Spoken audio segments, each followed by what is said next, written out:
Yo, what's up? Welcome to the State of the Culture Pandemic Report. I say it again, State of the Culture Pandemic Report. Do me a humongous favor as you come in. We don't have long. We're not going to prolong the time. I believe it's essential that you tag at least about 10 people. Share it as much as you can. Those who watching us on YouTube, comment as much as you can. Do whatever you can, but let everybody know that this is a provocative, a necessary conversation, the start of a conversation for our culture that need to come to the forefront as we address some of the issues, some of the disparities, and many things that we should have addressed long time ago. This is not going to be an argumentative conversation. This is not going to be an exhaustive conversation where we touch all of the subjects and go into great detail logistically. But this is a conversation, a start of a conversation where we can start putting a plan together as a culture. Do me a humongous favor, write fast, don't delay, don't procrastinate. Let everybody know the State of the Culture Pandemic Report is on. And I can't wait for you to meet the individuals who have consented to come on this panel. I think they're phenomenal. Me personally, I'm a fan of each and every one of them. I honestly love each and every one of them for their contribution to the earth and their contribution to our community. And here is one more thing before I bring them on. Pastor, why do y'all have this conversation or having this conversation? It's because we've been waiting too long for somebody else to tell us what we need to hear. And we've been waiting too long to receive information that has been watered down by other people who don't have our best interests at heart. So this platform, Pandemic Report, is to bring you some truthful, insightful, impactful information that you not only absorb, but that you make it implemented in your life. All right. Come on, man. I'm excited to bring on Gabrielle Deculas, Corey Callier, Dr. Stephen Jones, Lydia Blanco. As they coming in, man, you ought to be throwing some hearts on the screen. I mean, like for real, for real. Antar Muhammad, man. I mean, come on, man. Everybody ought to be on the screen and everybody ought to be throwing some hearts. I'm excited, man. Listen, let me pause and say thank you all publicly, as I have said it privately, for consenting to have this necessary conversation about the culture. Thank y'all once again. I appreciate it so very much. Thank you for having me. Thank you. But I just really want to say a couple of things. Gabrielle Deculas, who started her career in 2008 at 19 years of age and received much success doing what she did, and former developer for Habitat of Humanity. And I like to give y'all roses. Y'all know I'm from the church background, so I got to give y'all roses while y'all still here and being featured by the Big Good Foundation, Rick Ross Initiative, also Essence Magazine, who did fantastic work here in the southern parts of Louisiana. So thank you so very much, Gabrielle, for what you have contributed to our community, but most importantly, what you have in store to change the narrative for our culture. Welcome to the Pandemic Report. Absolutely. Thank you, Pastor Jay. I'm happy to be here. Lydia Blanco. She said, Pastor is Blanco. That's right. Who's a trusted journalist, vibrant host in digital media, who've interviewed everybody from Master P to Deborah. Y'all see how I'm rapping already, right? Master P, Deborah, who've done fantastic work for Black Enterprise. We thank you, Lydia, for being on the Pandemic Report tonight. Thank you so much for having me. I'm not sure if I even need to talk about Corey Callier. He's everywhere, Mr. International himself, the Callier way, from training Michael B. Jordan all the way Terrence J. I mean, everybody, man. The trainer on Khloe Kardashian, Revenge That Body, man. Welcome to the Pandemic Report, bro. Thank you, man. Thank you for having me, bro. Antar Muhammad been everywhere except for heaven. I think he's been to Mars, Venus. Exactly. Well, that's the last stop, brother. I don't have no choice about it. Antar Muhammad, executive coordinator to Bishop T.D. Jakes, who started off just as a humble servant, but yet and still the Lord seemed fit to use him instrumentally throughout the entire globe, man. We thank you for joining in and being a part of this panel tonight. And welcome to the Pandemic Report, man. Thank you, Pastor. Thanks for having me. Hey, look, man, I don't want to waste no time. I think it's essential that we get into it. For all of those who are watching us, please, whatever you do, tag, share somebody. But I really want to start with Corey. What Dr. Jones at? He came back. Dr. Jones back on. Dr. Jones? Hi, sorry I'm late. Oh, you all right? Hey, I can hear Yeah. Dr. Jones on what Urgent K11 in the Ninth Ward of Louisiana, doing a fantastic job. And me and Dr. Jones been working closely during this entire pandemic. I think the pandemic brought us even closer because of the disproportionate disparities that we have in our community. So thank you, Dr. Jones, for being on with us this evening, man. Thank you. Thank you for having me, Pastor. I want to start with Dr. Jones and Corey. I want to couple y'all just for a few minutes because I ultimately believe out of all the disparities that are happening in our culture, health is one of those major issues that we have seen during this COVID-19. What's the sense of having a whole lot of money if you can't enjoy it, right? Big houses if you can't enjoy it. Those things have their own particular places. But Dr. Jones, can you give us a panoramic view of the health of our culture today during this pandemic? Corey, can you couple it with what different things we ought to be doing or focusing on from a physical perspective, holistically, going forward post-pandemic? Dr. Jones? Absolutely. Well, look, for me, the root of the argument is essentially we're not doing a great job as you know, Black folks in America with our health, right? So we've had disparities, and essentially for me, this crisis is just taking it kind of put it on Front Street. Now, what we've learned, and I think it's been kind of multifactorial. In what I do, I'm a primary care doc, so we place a high emphasis on preventive health and wellness, and all the things we need to do to kind of remain healthy. Is that the kind of textbook folks, my dad, my uncle, some of these quote old Black men who just don't go to the doctor, put a priority on the health, are the people who have literally just been kind of falling off like flies. What we've learned during this pandemic is if you're overweight, you got high blood pressure, you got diabetes, you got high cholesterol, or if you have any combination of those, what we call metabolic syndrome, it puts a stress on those internal organs. And what COVID has done essentially is just come in and just kind of tackled it, right? And just taking you all the way to the ground. And it's unfortunately kind of highlighted some of the issues and disparities that already exist. Now, that's the bad news. Here's the good news. We can do something about it, right? So for me, because we're now aware of it, or at least have become hyper aware of it, we can say, all right, when's the last time I went to the doctor? When's the last time I went for a run?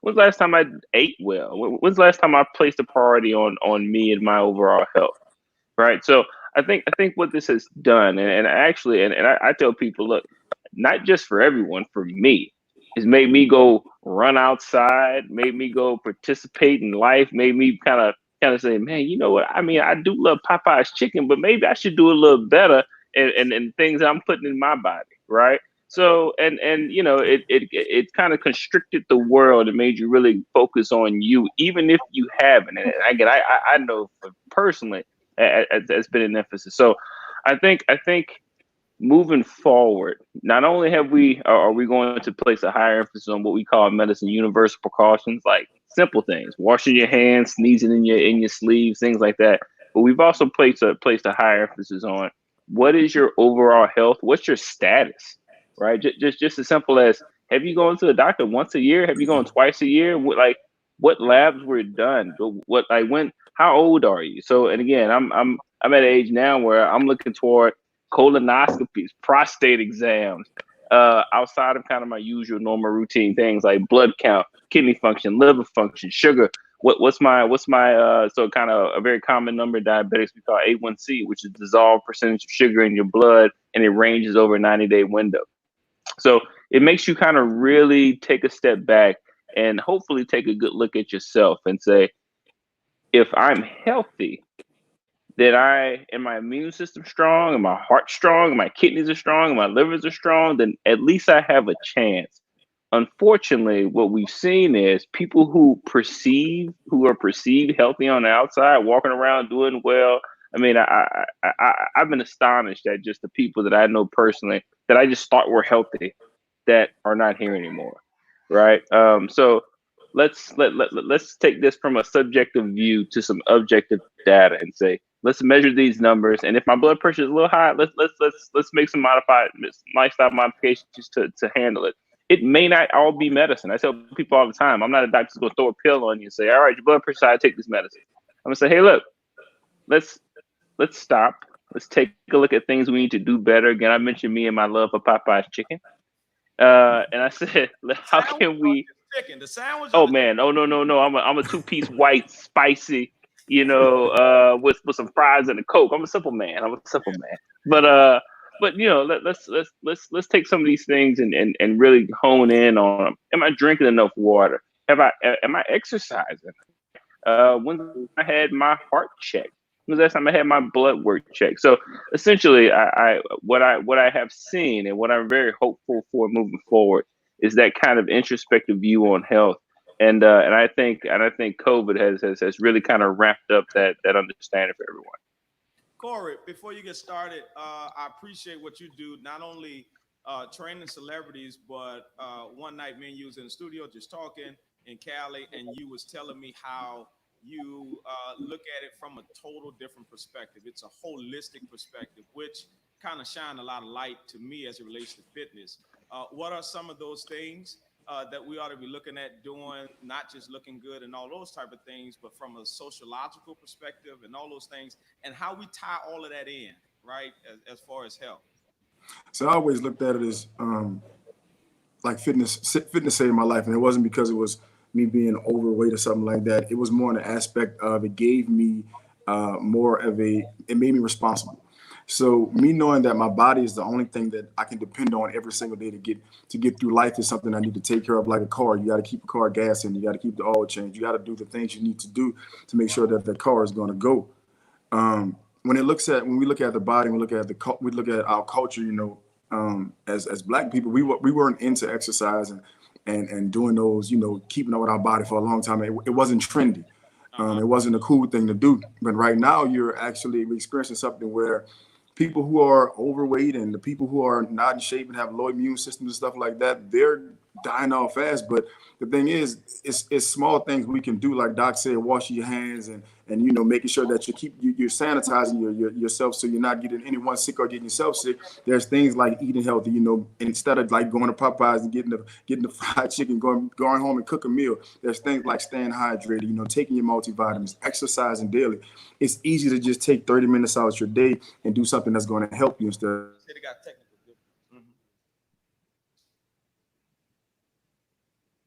that it took a disease to start, destroying people, what I'm calling it, for us to take it serious, that we had to go through that whole aspect of it to actually know that, it's time to make a change. And you don't have to be out there being like, I work out like 4 or 5 times a day. Sometimes it's ridiculous. I don't expect nobody to do crazy stuff like that. But being able to just do something that's going to keep you healthy, because the more you take care of yourself, the more that you'll be able to defend yourself when from being sick, having a flu, doing different things like that. And another thing is, like you say, as far as holistic, the mindset of it. I really believe when you look good, you feel good, you do good. That's a real thing with me. And I think people like to look in the mirror and say, I'm just okay. Well, at the end of the day, right now, you're not okay. You should not have to go through life having to just be okay. So it starts with you. It starts with you being able to take care of yourself. And I think the more that we start to put the more importance and prioritize ourselves instead of being lazy with ourselves, the more we're able to live a better life and a life protecting ourselves from the coronavirus that's going around like this, which is what people are suffering from. I think what saved me, because me being around people, and of course I got tested myself, and I didn't have it and everything like that, but I work out a lot. I make sure I eat healthy. I make sure I'm staying hydrated. I make sure I get my rest. A lot of people don't sleep. A lot of people, there's a lot of small things you could do. It's not like you got to have this big old change. No. Okay, say today you're not feeling well. Well, tomorrow, just do something different that you didn't do today. Get up in the morning, have a breakfast, go take a walk, go take a jog, take time to just relax, go to sleep earlier, do those small things. You know what I'm saying? Instead of taking something that's going to give you a moment to fix something, you can actually start fixing yourself for life instead of for the moment. Yeah, you know what I'm saying? Shortcuts. Ms. Blanco, you want to jump in there? I know you represent a lot of our people from a journalistic perspective. But what you got to say about this whole fitness and things of that nature? You know, I tell people all the time that I am getting my life. COVID-19 has most definitely pushed me into wellness. I'm someone who is very active, but as I speak to doctors, as I speak to people in the health and wellness space, health is something that is truly important. And unfortunately, a lot of people in our community haven't taken it seriously. So as we think about the physical, right, we also need to be thinking about the mental. I think a lot of us have been living in a place where we're not stretching ourselves or exercising our mindsets about actually working out. So I think, you know, it goes across the spectrum, and we most definitely need to think about being spiritually fit, mentally fit, physically fit, and just well across the spectrum.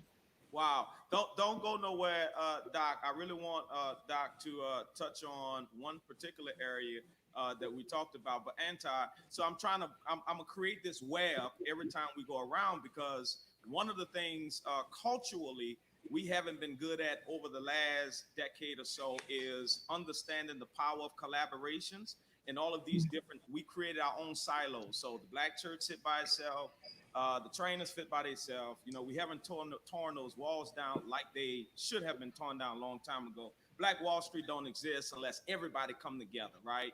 Million Man March don't exist unless everybody come together, lawyers, everybody. So you know, I know you're not a pastor, man. You look very pastorous right now, by the way. Yeah, thank you. But you've been around the globe, man, and I want your contribution as it relates to how have we done from the church perspective, large and small, in addressing some of these issues. Doc says it because that's his thing about fried chicken.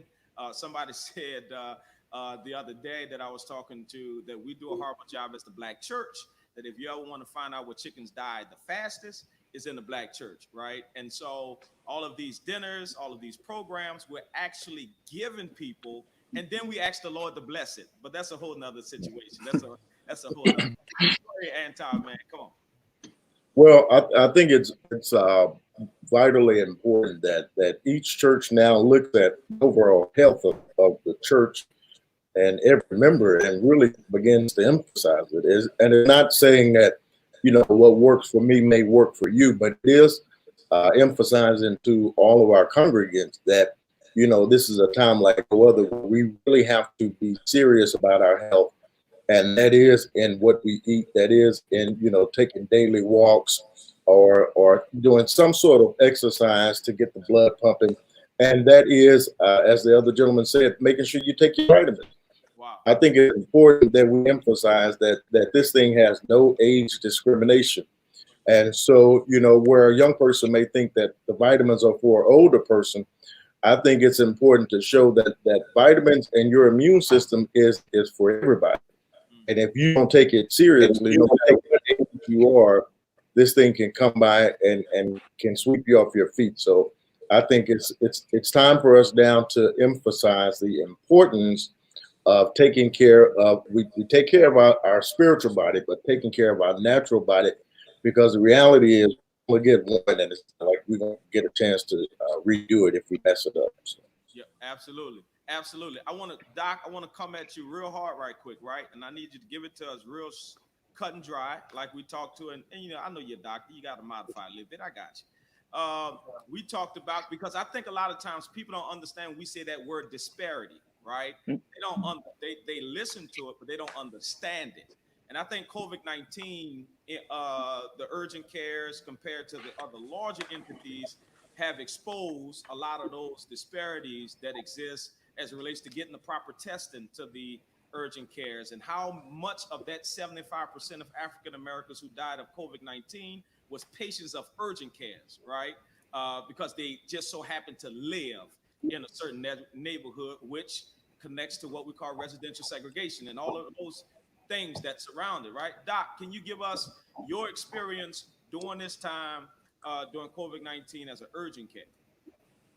Yeah, so Pastor, you put me in a tight spot because it's slippery slope, right? So look, at the end of the day, look, I work in the ninth ward, right? And my patients are of the ninth ward, right? So we just by default, right? And once upon a time, there was a hospital in Ninth Ward called St. Claude General that hasn't existed since Katrina, right? Wow. It's for those who are unaware of it, it's a place with a high African American population, low socioeconomic population, and it has been kind of one of the major hubs, like many other areas in New Orleans, of disparity, and some of that's from just lack of accessibility to healthcare. Some of it's lack of accessibility to groceries. Some of it's poor educational structures. I mean, there's a wide range, and I hope someone smarter than me, our politicians are managing this. But I will tell you kind of my personal story, and it's still sad, right? So when this hit the fan now 8 weeks ago, about a week into it, I remember it was Saturday morning. I was reading the news, and we found out that a company had produced a 5-minute COVID test, right? That actually told you whether you had the virus. It was amazing, the technology. We actually use that same technology to diagnose strep, flu, RSV, mono, HIV. So it's kind of cutting edge technology. A week after that, we found out that 75% of the people who died because they started releasing the actual stats were African Americans, right? Which is in the state of Louisiana, which is highly disproportionate to what African American population here is in the city. And in New Orleans, of course, it's a densely populated African American area, and the area I work in happens to be one of those areas. To date, today, on the 14th, I still don't have those tests. Wow. Those tests went through the hospital system. Now, I have the machine to run the test. Wow. But the equipment, but those tests went to the hospital system and now have gone through CVS and Walgreens to actually run those tests. And it's just the most head-scratching thing you've ever heard, because I go, whoa, wait. So hospital system, cool, it makes sense to me. It went to the private hospital system before, it went to the public hospital system. Of course, it's dollars and cents. But what is a pharmacy going to do with a positive COVID test?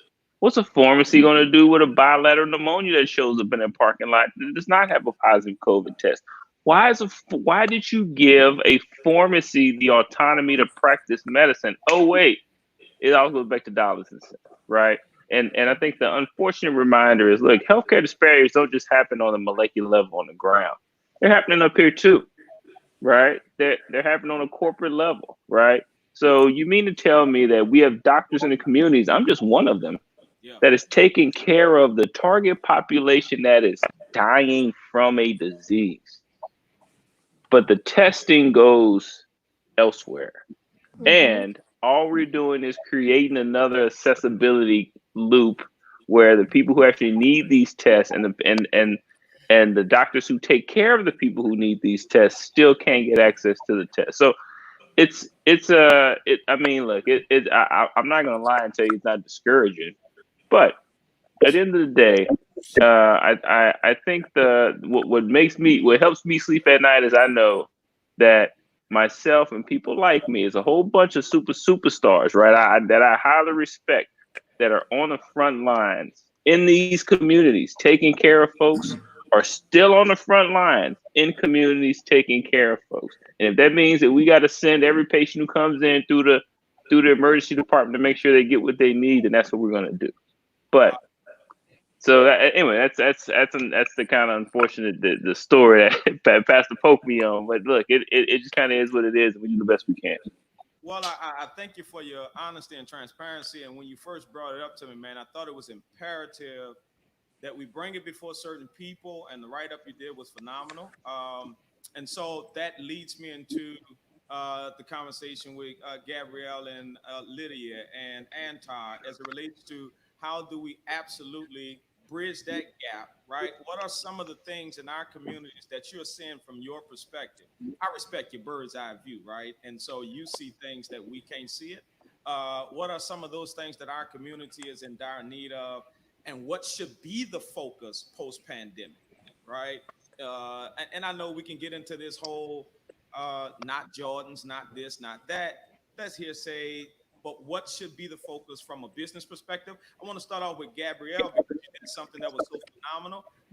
your conference was coming up, and of course, it was supposed to be, in person. And when the COVID happened, instead of you shutting it all the way down because it was necessary, you went virtual, right? Which one of the first virtual conferences that I heard when this whole thing went down. So, Gabrielle, you can take it from there as it relates to how what some of the things we ought to be focusing on, and really just give a little snippet of how you shifted that from in person to virtual for all of our young entrepreneurs who's listening tonight.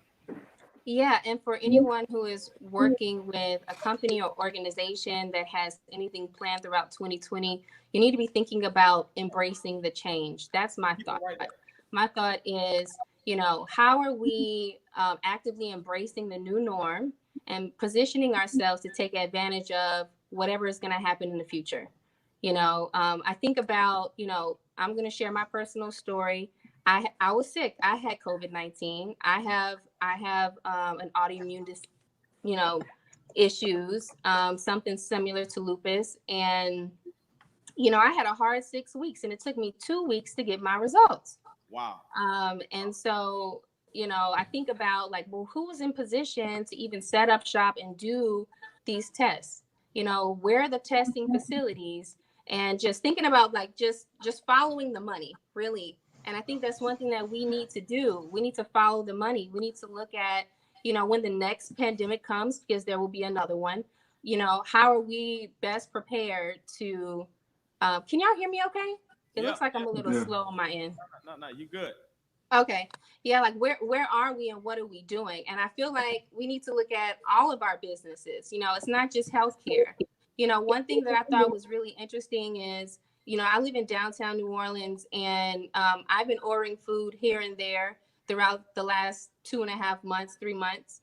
And I've noticed so many new restaurants popping up. And you want to know why? Because people are creating these ghost restaurants and kitchens now because they realize that there's a high demand in food, right? And so they're going and they're going into whoever's kitchen, restaurant kitchen, commercial kitchen, telling Uber Eats, here's the name of my new restaurant, giving them a menu, and they're serving up food, making money.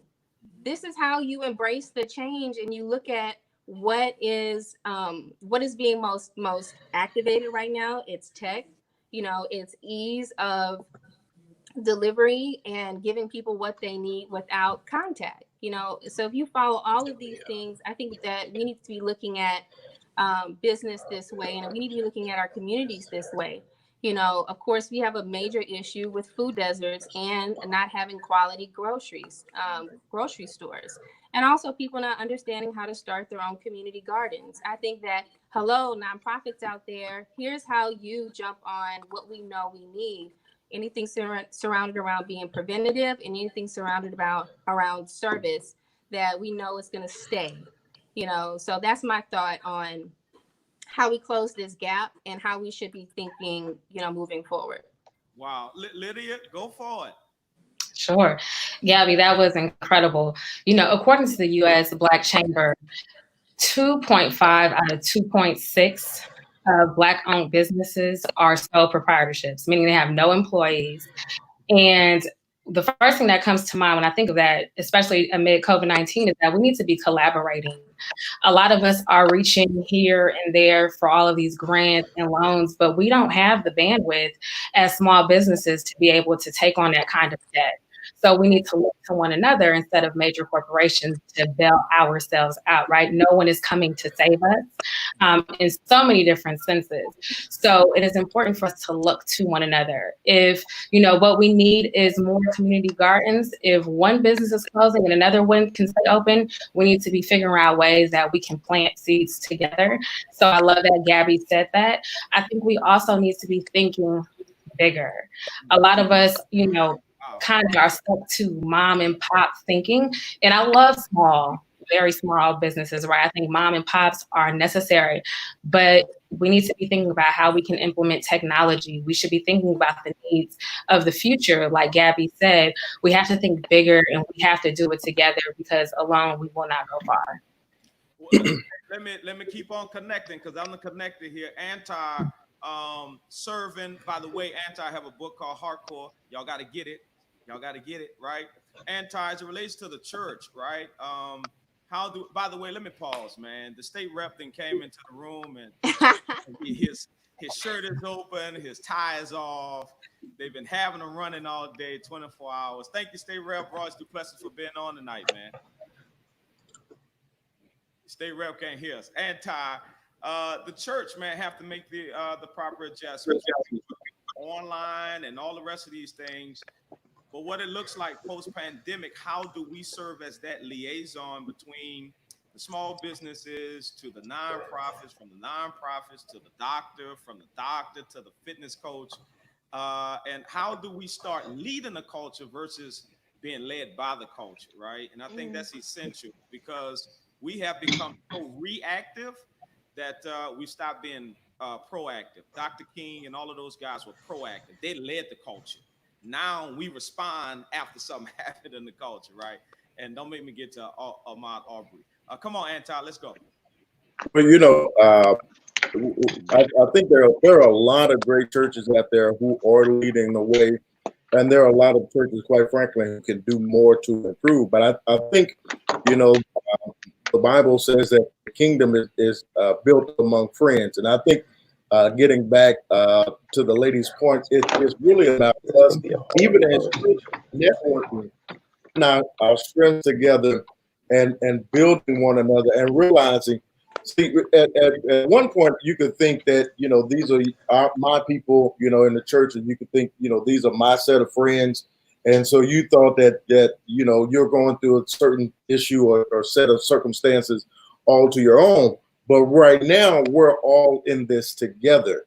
And it takes all of us to look at it in that way and say, okay, since we're all in this together, we're going to have to find a way to connect and to build lest we die. Testing. Because the reality is, if you go out and if you can affect several people with the COVID Testing. and you don't know it, how greater would you be able to affect the community with the good works that you are putting the effort behind and really trying to do something with? So I think it's vitally important that church leaders look at this and say, okay, I have resources. This church down the street that maybe does not. How can we connect? You have something I don't have. I have something you don't have. Let's put our strengths together. Let me help you where you're weak, and so that we can make a real impact in our community. It's really going to take all of us to come together and put aside the biases. The biases can wait. The biases will always be there. I don't care what you do. The biases will always be there. Right now, we have got to save our people, and that's got to be the message. Wow, wow. I think that is vitally important. Doc, I'm going to come swing over there just for a few minutes, and then we're going to go to this whole census, how important the census is. Gabby and Lily, I'm going to need y'all to jump in and help me with that part as much as you all can. I wanted the state rep to be on so he can tell us about the census and some of the impact we will experience without it. So, Doc, let's talk about this whole trauma piece. We talk in part about some of the trauma that post-pandemic that we will see, and some of it we are seeing right now, primarily because, once again, we didn't get ahead of the curve as relates to addressing some of our mental issues and some of those psychological pieces. The older I get, the more I'm starting to understand that you cannot take care of everything else in the body and not the head, right? I think it's essential that you don't cut the head off and think that you're functional and that you're healthy. If you're not right in the head, body ain't right, man. Doc, come on, give me something tonight. So look, I want to stop and also compliment both Gabby and Lydia on their points about kind of the shift in technology and how it should be best served. I think it was Gabrielle that mentioned how she kind of transitioned over to web-based services. That's literally exactly what we did in relation to our telemedicine platform. And what I found fascinating was I was of the assumption that most people would be using it for primary care and urgent care services. That was incorrect. Most people actually were signing up to see our social worker. And not only did we see that in the telemedicine space, we saw that hyper acutely in the urgent care space.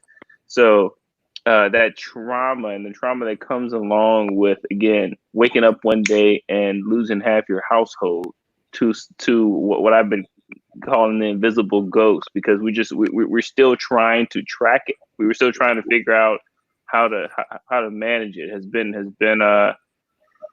It's been heavy. I think the first 2 weeks were probably the heaviest, just because I had some kind of my routine patients that I've been seeing for the last 6 years either not there anymore, or I think the heaviest for me was just kind of seeing a mother who literally lost her daughter one day and her son was fighting for his life the next day. So the hyper acuity of the traumas, how we're managing that as a Black community, which again is something that's kind of chronically been undermanaged, to your point, and especially with this in this kind of time, and I believe that, I'm sorry, I'm blanking on his name, that the trainer mentioned, right? Just as important as it's kind of has been to take back your own physical wellness, mental wellness, what I've seen has gone very, very below the surface, because people are just trying to survive, right? Like, people are just trying to figure out where the next meal is coming from, where the next check's coming from. And once that starts to stabilize, and unfortunately, we've seen that change start to happen again. I think we're kind of reaching that peak, even though I unfortunately think in August we'll see another one. But once people get back to work and they can kind of account for their daily survival needs, the trauma of, I just lost half my family. I couldn't be there with my mother because they wouldn't let people in the hospital, right? I couldn't protect.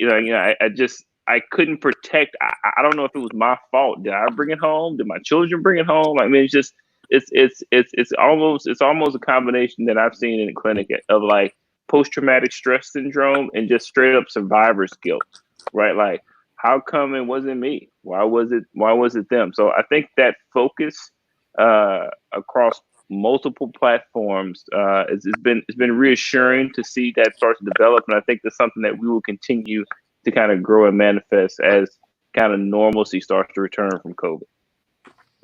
State Rep, you can hear us, Royce? I can. Now I can. Man, welcome. Now I got to give you the official welcome to the broadcast. State Rep Royce Duplessis, man. I'm so sorry, y'all. I was having some type of technical difficulties. I don't claim to be the savviest, but whatever. I tried the link, but I'm here and I'm happy to be here. So I apologize. It's life, man. It's life. It's technology. Hey, Royce, I want to jump with you, and then Gabby and Lydia, y'all can kind of do a 3-punch combo on this. Because this is something that I think our community have downplayed for years, and that is the census, right? And so I'm going to play on both sides of the fence. You have the state rep who is trying to save his district, District 93, by the way, State Rep Royce Duplessis, but he needs our participation in order to have the appropriate funds to give to grants and all of these different type of things. One of the things that I said, and I mentioned this to Lydia in our conversation, that I don't mind fighting for people as long as they give me something to fight with, right? Which is essential in the fight, that your voice, you verbalizing it is one thing, but that black and white data sheet is a total different ball game, right? Because I can't fight somebody when I don't have the numbers or the data to back me up. State Rep, real quickly, well, not real quickly, man, you can take as long as you want. You've grown the Evan Almighty beard, man. You can take as long as you want. Tell us how important the census are, and what are some of the ramifications that we will have to encounter if we fail to fill out the census report, right? Sure. Come on, State Rep, hit us with it, man. Absolutely. Well, I'm sure everybody has been hearing a lot about the census, and it's important that we not only listen to the message, but we help carry and spread the message, because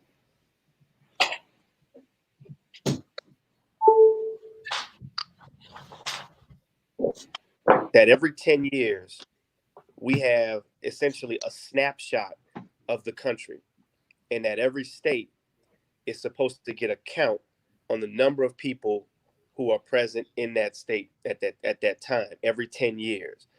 And that's important because every 10 years they do something called redistricting. And redistricting ultimately determines the dollars that flow to those various states and those various congressional districts. So it is crucial, because in order to have representation, you have to have the number of people to have that representation. So if we don't participate, that means we essentially lose our voice. Wow. So when we don't participate, we have the numbers, but if we're not counted for, then they're going to say, well, y'all need one less congressman, or y'all need one less rep, or whatever the deal is, so we're essentially going unrepresented, and that is my summary of the census and why it's important. And there are dollar amounts attached to each person that completes the census. So when you talk about bridges, roads, schools, hospitals, all of these things, parks, recreation, all of that is the resources that come down are all attached to the census. So it is crucial. Wow. And I may mention that before Gabby or Lydia run it, is because I think we as a culture have become so counterproductive that we put a lot of energy into getting representative in the Senate, in the councilman chamber, and all of those type of things. But we don't do what we need to do in order to keep them there and to give them every particular tool that they need in order to help us. Gabby, you want to jump on the census piece? Yeah, much like what Representative Royce Duplessis said,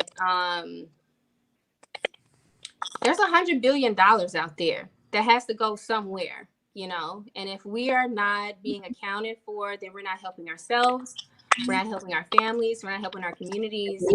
I've worked with the city of New Orleans, I've worked in infrastructure, specifically around FEMA dollars, for example. And I see how money is determined, how surveys are done just for infrastructure. And I can only imagine that the reason why some of our areas don't have as much work being done is because they don't know you there.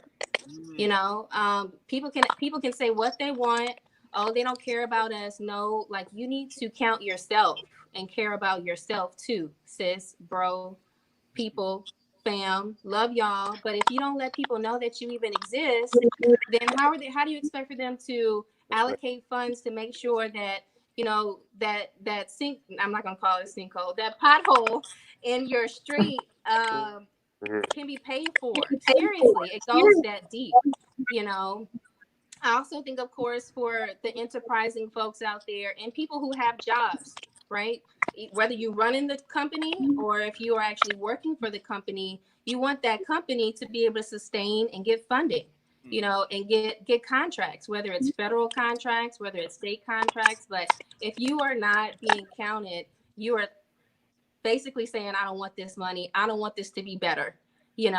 People may think that you're hiding and they want to track you and all this stuff. And it's like, if you don't want to be tracked, then there's no money that's going to go your way. So that's my thought on it.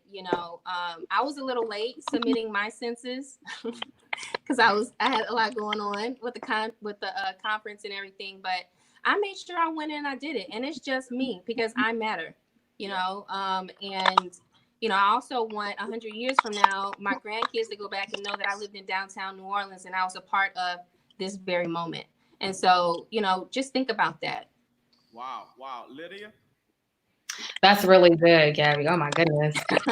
So I learned that for every person who does not get counted in the census, $1,000 is missed. There are so many people in America and so many Black people, even though the percentage is really low, right? There's a healthy amount of us. But every time we are not counted, we miss out on $1,000 per person. That is a lot of money when you do the math.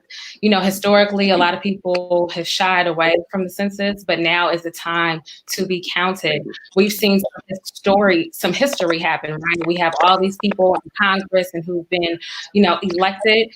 They will not have the dollars they need to efficiently support our efforts and our communities if we are not counted. I had Representative Alma Adams as a teacher, and she was so hardcore, and she always would tell us when it was time to vote, if you are not voting, you do not count. If you do not count, you cannot be heard. If you cannot be heard, you don't matter. And that's something that always sticks with me. We have to remain politically engaged. I believe that, the census is a part of that. During this time, there are people who do not want us to count, who do not want to hear us. And with everything that is going on in our community and things that are coming to light now, 2 months later, after, things have happened, it is important for us to come together and to understand the importance of remaining engaged during this time. Being sheltered in is not an excuse for not being engaged. Wow. Representative Royce Duplessis, twofold question. Number one, can the census be trusted? Of course, in the comment section, they're going crazy, right? And and number two, as you represent us and of course our skin color, how much of it you have to deal with a lot of our ancestral pain that we'll continue to hold on to prevent us or stop us from going forward, right? And what you think about that, how you feel representing Sure. Well, I think I heard two questions. The first was around the tracking and people's fears about not wanting to be tracked through the census. And, look, the reality is this is 2020 and these smartphones and these online transactions and all of these various accounts that we have, look, they already have us, so, I guess maybe I'm just a little bit more carefree when it comes to that. Obviously, we want to make sure that we're precautious, but the census isn't used for those purposes. I mean, you can be undocumented, you can, be any status, not even a legal citizen of the United States, and those numbers still matter and still count. So, I think but there are legitimate reasons as to why those fears exist. So I don't want to dismiss that. And you pointed out the second part of the question is just kind of the historical pieces in all of this and what we're carrying with us. And that continues to be a challenge. Look, I'm gonna tell you, I'm up here in Baton Rouge right now, and we're in the thick of something that I don't think none of us have ever been through. This pandemic. We're in the middle of a legislative session, and never have the issues of history been more present than now in 2020. And what I mean by that is these systems that were designed decades and decades and centuries ago to promote one class of people and to keep another class of people back. This stuff is still real, and it's not as open, it's not as in your face, but the remnants are there, and it's stark, and the challenges remain, and the fight remains. So all of that's very, very still present. Systemic racism continues to be, I think, one of the greatest hurdles for us to overcome in this country. And until we have a real reckoning in that respect, there will always be, I think, some underclass. But to Gabby's point, we do have to have a level of accountability, self accountability, where we make certain demands, and it starts with demanding of ourselves and recognizing history and never forgetting history, but bringing it to the forefront to help have these enlightened conversations, dealing with the pain, confronting the pain, but also moving forward in a positive way, in a solution-oriented way. So I think it's a very difficult balance. I don't think any other race, there is no other race that has to deal with. I always often go back to the quote Dr. King so eloquently pointed out, right in '68 before he was assassinated. They talk about pulling yourself up by your bootstraps and all these other things, but no other race in this country has ever been enslaved on American soil, and that's a real thing. Mm-hmm. And we are still very much trying to overcome a lot of overt as well as unintentional systemic racism that just exists. And we have to start with ourselves, hold ourselves accountable, and make our demands clear on the fact that our voice matters. Wow. Hey, let's go to Dallas right quick. Let's go all the way to Dallas, right? Antar, you started a program dealing with fathers, and let's touch on this family piece real fast, because we just experienced something like Ahmaud Arbery experience in Georgia, right? And I think all of us will have our own perspective how deeply that hurt and how painful that is. one of the things that we've been seeing in the African American community is the absence of father, but also we've been seeing no accountability. So I received a couple of questions from a local police officer here in New Orleans that says that how in the world we can sometimes become more outraged that another race have killed us, and we are silent when we're killing ourselves. And the statistics data sheet will show that we have black on black crime than police brutality. And Ty, if you can just give us a perspective from a father perspective, and how we need to start bridging those gaps as a family. And let me pause and say this before you get started. You know, there was one time in church, but churches, since we're talking faith, were founded on families. You've seen clusters of families in church. You've seen this family go to that church, that family go to that church, that family go to that church, and it was a family. Now you have more singles. You have single mothers, single fathers, and so that village has been so much, man. So what you say, Anti? I'm sorry, man. I saw when going off on a rant. Go ahead, Anti. No, it's perfectly. It's a great question. You know, I started Dads United in 2014 because I wanted to show the world that good dads do exist, mainly dads of color. And I also wanted to speak to those fathers as men and tell them that they matter, that you as a man matter, not just you as the wallet, you as the taxi or the Uber or whatever. You as a person, you matter, because I saw a big board of voices talking to men the way you have to talk to men and encourage men and tell us that you actually matter. And I think the way that we get our community and our dads in particular back on course has to go back to what we were saying in the census, that you have got to stop giving away power. Too many times our people are so busy giving away our own power. You won't vote, you won't do the census, you won't try to better yourself. You know, they always say that if you want to hide something from our people, all you got to do is put it in the book. And that's a shame, because anybody who has ever made it out of your predicament is a sign and an indicator that you as well can make it. There is not one thing that a person has ever achieved that they did not either pray up, which you can do no matter what you believe. You can pray up and you can believe that you can get out, or they read up. You can read a page a day. We've got to begin to teach our people the value of taking back their own power and believing in themselves, believing that you can do it, believing that God didn't put you here for nothing, believing you can do something. I don't care if you read one page a day. I don't care what your family has gone through. I don't care who you are. I don't care who tries to hold you down. If you want to get out bad enough, you can get out bad enough. And all you got to do is find one person who has ever gotten out in your particular area, your particular community, whatever. That is an indicator that you can get out. But I think it's vitally important that we teach our people the value of having their own power and stop giving it away just because it's easy to say they won't let me, they won't allow me, they won't, they this nebulous thing. And it's true, it's a lot of times where there's systemic racism and there's oppression.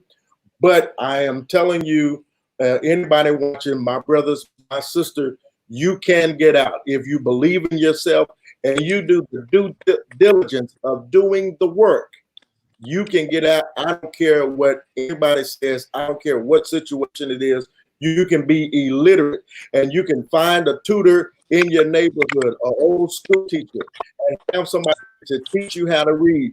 If you keep making these excuses, sooner or later, you're going to die with all of those dreams and all of those excuses and not one thing to show for it. I'm sorry, Pastor. You got to be charged up, because we keep handing over our lives to somebody else and expecting to be successful. You keep seeing people who become these great successes on social media, and you want your life to go viral. You want to do something now, and oh, I want to go viral. Help me to go viral. And then if I do help you go viral, then what? You have nothing to show for it. You have nothing on the inside, nothing solid. So if you go viral, what does that amount to? Sorry, but I told you. quit giving away your power. I seen it on your. Can I interject? Can I say something? Absolutely. You know, as a woman who grew up as a child very active in her community, I'm from North Baton Rouge. Okay, someone who was very active in her community. We didn't have much, but my family knew the importance of me being active and having pride in my community, in my church, and my you know, neighbors. You know, respecting them, and also just wanting to be a part of you know, something. And I think that we have to get back to engaging ourselves in that way. You know, how many of you do you know in your circle people who volunteer regularly, who show up without being paid?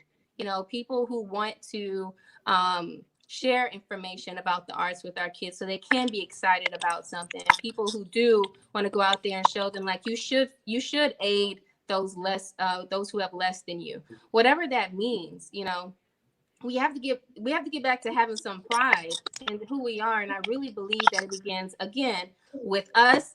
We can say as adults, us, but also us in regards to people who are younger than us, people who we can influence, people who can take along with us. Because, you know, if people don't care about anything but the phones they have in their hand, because that's the only gratification they've ever received, maybe they've never helped someone and got a great big hug and changed somebody's life. You know, and so I really feel like we're disconnected, y'all, in so many ways. And, you know, we're disconnected but connected. For example, many people can say, like, we're right here on this call talking about this. Somebody's going to turn around and say, but where's the agenda? Somebody's going to turn around and say, where's the action plan? Somebody's going to turn around and say, well, what organization are y'all partnering with to do something? And so I think that, you know, outside of a collective of minds having a conversation and talking about these things, the people who are out there listening to us right now, you have a space in which you can be active in this. And it does start with you, but it also starts with who you can directly influence to just care more. And I think that empathy, that compassion, and then also the understanding of the opportunity that presents itself whenever we take care of ourselves will then be beneficial and attractive. You know, right now it is about being viral. It is about who's doing the TikToks and all of that stuff. You know, there's plenty of those folks who have never been involved in anything. Absolutely. Anybody else want to jump in on that? It's hot. So, It's hot right up in there. Is that y'all good?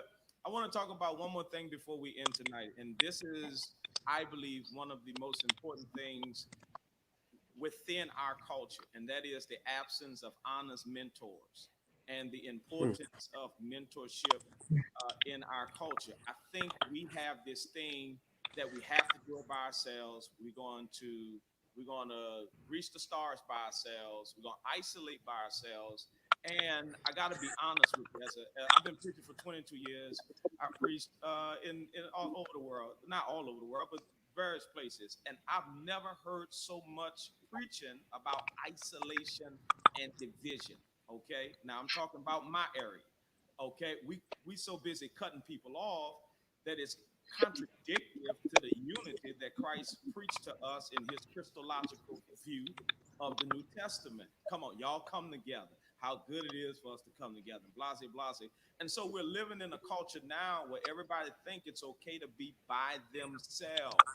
We even producing movies. We can do bad all by ourselves. Oh my God. We're constantly pushing these forms of isolation. And unfortunately, we're so isolated that we have now become insulated, that we are so isolated that we talking about our president putting a wall up, but so many of us have walls up, not just against the other race, we have walls up against our own people. So before people asking, I keep telling people, man, you want another this, you want another that. There are so many things that's going on in our community, but people don't want mentors. One more thing before I go.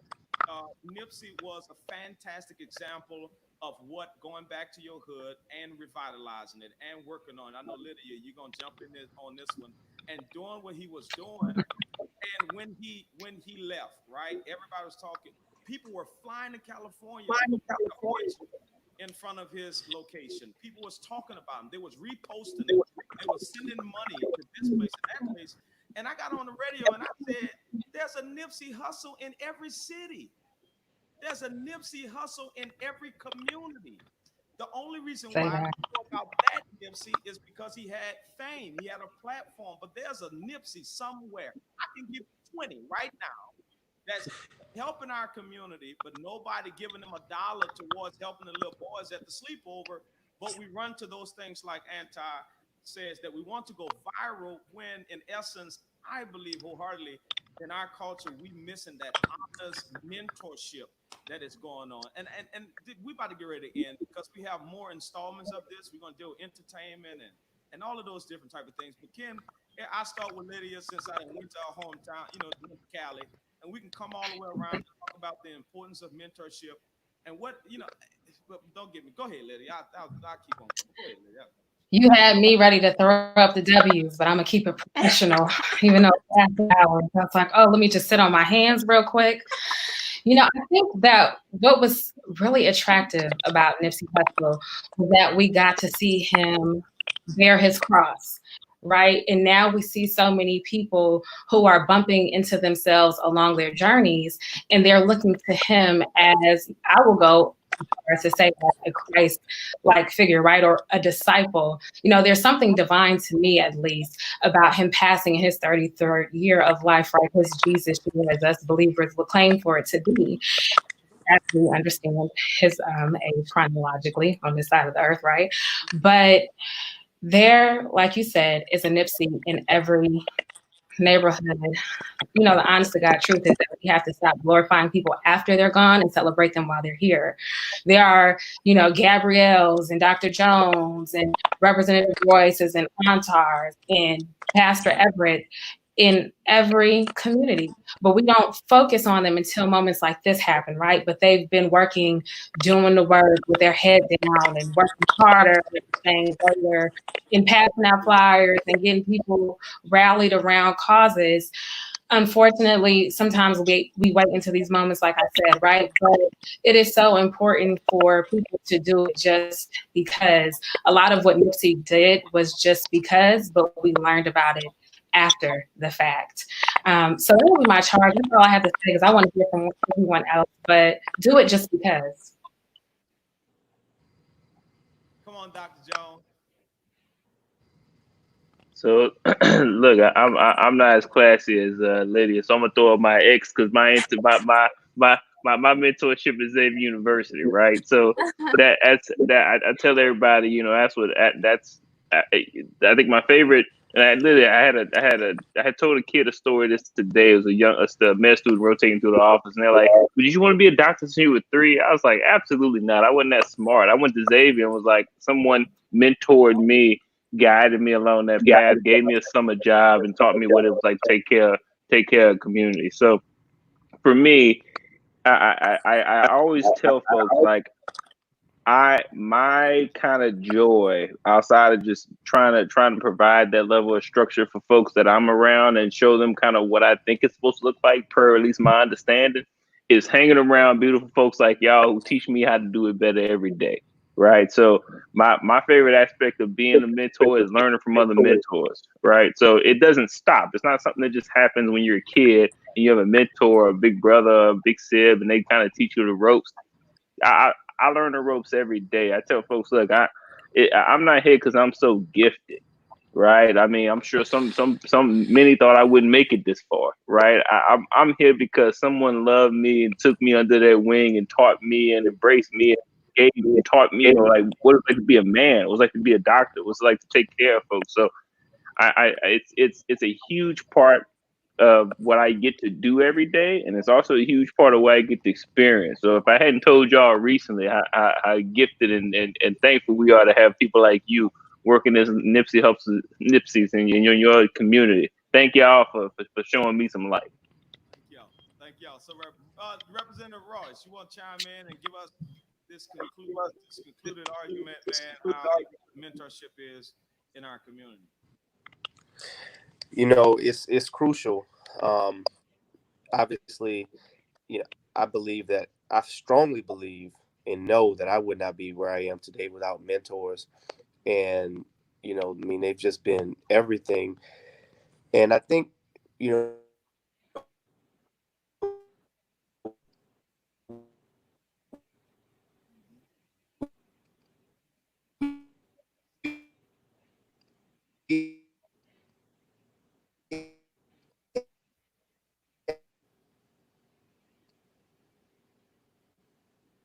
Anti, let's go, Anti.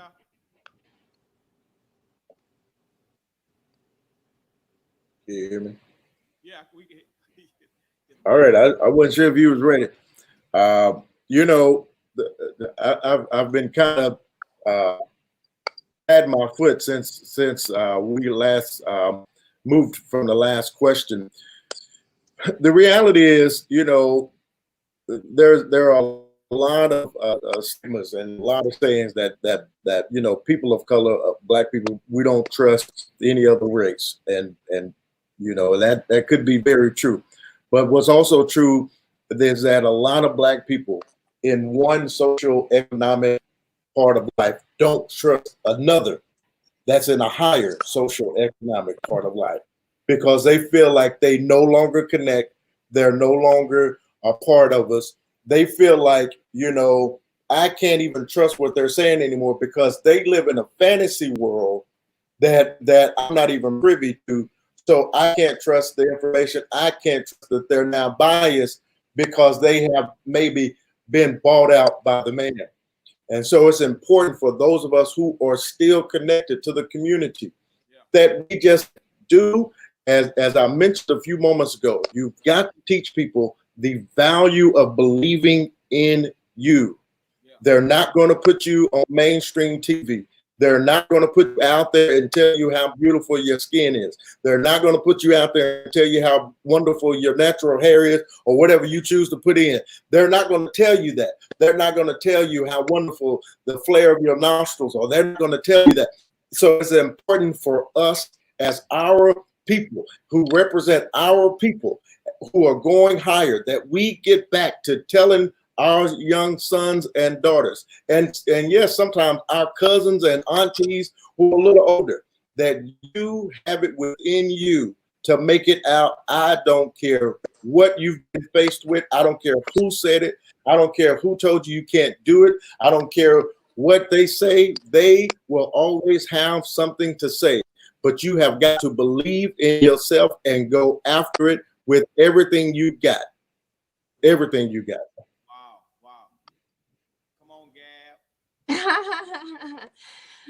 This has been so great, y'all. You know, what comes to mind for me is, you know, I spent a great bit of time on social media with my marketing company and just kind of telling my own story as well and things that I have going on. But, you know, I just want us to shift this mindset of, you know, being a boss on the gram and be a boss in your community. You know, I think that's ultimately like what was said today. Like there's plenty of people who are claiming that they, you know, they got this, they got that, they want to go viral, you know, they're showing everything that they got, and that's all good and all, but ultimately you end up lonely, right? And whenever you do something great, you're the only person that know. So, you know, I think it's important for us to really shift our mindset in that capacity, you know, encourage bosses that we know on our timelines, because we all got them, who are always showing what they're doing, where they at and all of this, but you never see them in the community. Invite them out somewhere. Yeah. You know, we can sit here and talk about, you know, how we don't show up, but we have to make sure that as thought leaders and as people and as doers, that we're actually inviting those people out who may have never had these experiences before.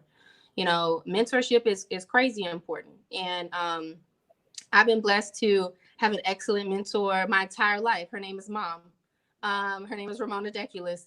And, you know, I'm saying that specifically because, you know, she's more than a mom. She's a businesswoman. You know, she's a leader in her community. She has a wide range of diversity of friends. And when I think of mentorship, I think of how she shows up in the world, you know. And so that's the type of mentor that I try to be, you know. And honestly, I haven't had a lot of mentees, but I do have one right now. Pastor Jay, you met her, Streisand with Nola Sips. That's a local Snowball and Treat Company that's doing really well in New Orleans. And so I've been working with her just on some basic things that people don't tell us, the glue, if you will.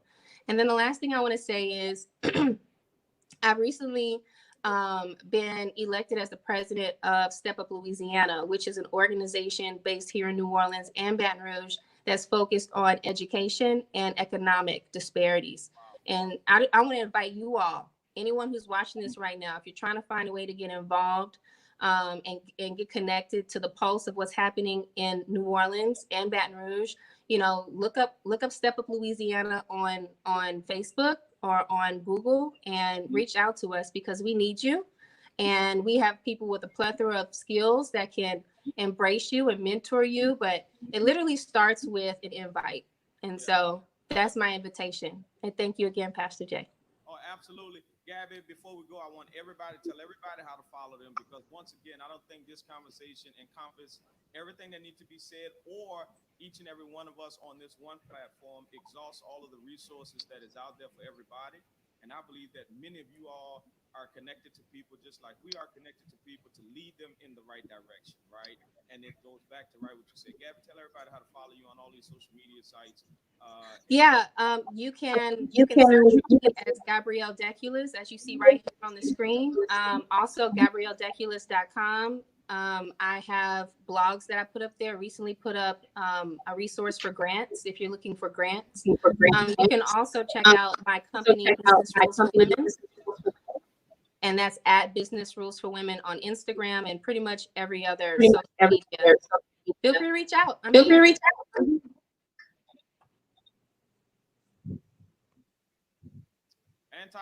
Antar.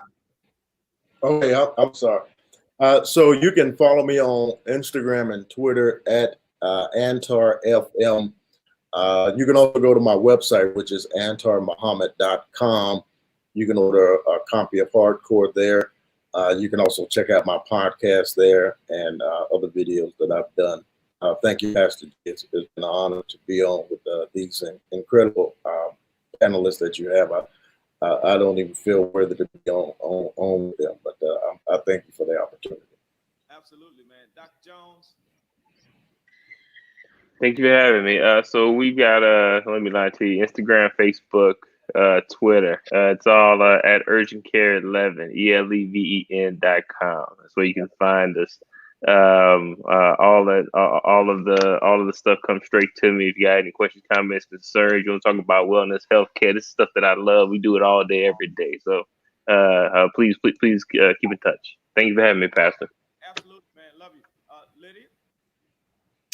Thank you so much for seeing me and for inviting me to this conversation.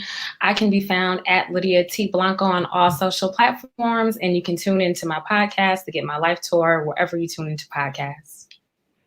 I want to say publicly, once again, thank you all so very much for tuning in and to be a part of this panel. I think y'all chemistry, y'all are real MVPs because of you all consistency and your honesty to the culture, and you invested in it. And we want to make sure we bring somebody who's not bringing watered down information, and you can hear the passion like Antar contribute to the conversation. You can hear the truth from Dr. Jones and Lydia and Gabby, their poise and charisma as it relates to how do you really keep yourself calm when everything against the culture says you ought to blow up. So thank you so very much. State Rep Corey Callier, thank both of them for what they do and what they contribute to this panel. Listen, see you all later. Everybody on Facebook, don't go nowhere, YouTube, but I want to say thank you all so very much for chilling out with me for a few minutes this evening. Thank you all so very much. Hey, listen, I want to pause and say thank you to all of those who watched and all of those who shared. Let me say one more thing about sharing. Share it again. There's no way we should have all these people on here and not be shared. Pastor, why you did this? Because information is one of those things that we've been lacking for years. Once again, I said it in the beginning, we wait for other people to hand us information when we can get that same information from each other. We talked about mentorship at the end because mentorship is vital to our communities. Now, there are many comments that says, you know, that many of us act like crab and barrels and all of those things. But I believe that not only we should hold the mentors accountable, but the mentee have to be held accountable. That I believe that certain mentors have the same kind of anguish to the mentee, that the mentor saying, it's not the question, can I mentor you? The question is, can you stay throughout my mentorship to handle when I'm nice to you, when I'm bad to you, when all of those type of things. Mentorship, mentee relationships are vital. I have never seen the progression of our communities without that relationship, because each and every one of us needs somebody to give us a hand up. Each and every one of us are always in the position of Peter and Jesus. Since we talk in church and we in church, is either we need somebody to reach their hands down to us, or we're in the position where we're reaching our hand up for a hand up. It's important, people, man. No, seriously, this is an installment. This is the first installment. The next one is going to talk about entertainment and talk about all of the different athletes and talk about community plans. And we're going to constantly bring the resources that you need so you can connect. Pastor, why? Because like Katrina, after Katrina, we had a whole lot of conversation about this business, bad sheetrock, and all of those things. And nobody was talking about how we galvanize the culture to come together and say, what have we learned during this hurricane? What we are willing to leave during this hurricane, and what will we build so when another hurricane, another COVID-19 happen, how can we be strong as a society, as a culture? It's my heart's desire, man, that each and every one of us take this very, very seriously. Because if we go right back into America, right back into the world, when they reopen it like the sheep led to the slaughter without concrete, substantial information, we're going to find ourselves right back here talking about all the same disparities. Some of these disparities have been the underlying problem for our culture for years. Chronic illnesses, all of the different things. And I told Corey and I told Dr. Jones that some of us have muscles but never went to get our colonoscopy checked. Some of us we find slim snatch waist, but some of us don't even get our blood drawn. Some of us doing all of those things, but we're not taking care of our health. Why I'm talking about this, Pastor, because I think it needs to be said. And I think these platforms with many of us vibing off that same chemistry, bringing you information like this. Now, if this been a blessing to you, do me a humongous favor. I want you to comment, man, thank you for this panel. We want to get your responses. We want to see, no, don't play with me. Y'all know how I am doing the prayer line. Don't play with me now. I need your response. I need your feedback. There are many people that logged off because it was too dry of information. And those are the same kind of people that's going to cause us to be irate and to do all of those things. I'm glad you stayed. I'm so happy that you stayed. I am appreciative that you tuned in. The next installments of the State of the Culture Pandemic Report is going to deal with various things. And guess what, y'all? We're going to give you the resources. We're going to put the links in the comment section. This one here was just to break up the grounds, to get us to understand exactly where we're headed. This is Pastor Jonathan Michael Everett Sr. I'm excited about what we started. I'm excited about your response. I'll see y'all again very, very soon. This is the State of the Culture Pandemic Report. Thank you.